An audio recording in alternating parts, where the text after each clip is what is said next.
So you're looking for a new nozzle for your hose? Check this one out. Really cool design. Almost reminds me of like a space age gun, laser gun. Really nice quality. It's nice that it's metal construction. Nice brass fittings. So you got a good grip here. Right here, you can lock that down if you want to keep it going.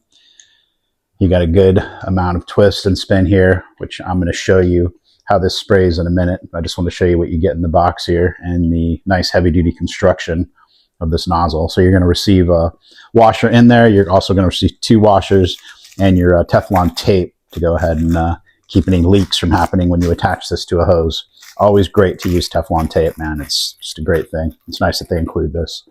So yeah, let's get this outside and show you how it sprays. And I also want to thank the company for sending this out to us for a review and just show you how nice this is. You know, a lot of nozzles are plastic these days.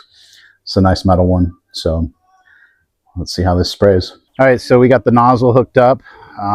Let's go ahead and show you how this sprays. Go ahead and twist it open. It's a really nice, precise, straight shot. And then as you spin this and open it up, look at how clean it opens. You get a really great spray on this thing. It's a really nice nozzle, all metal construction, and it beats the heck out of a lot of these plastic ones these days. And it looks like a little space gun. So I think it's really cool. Love it. Sprays really nice and clean. I think it's awesome.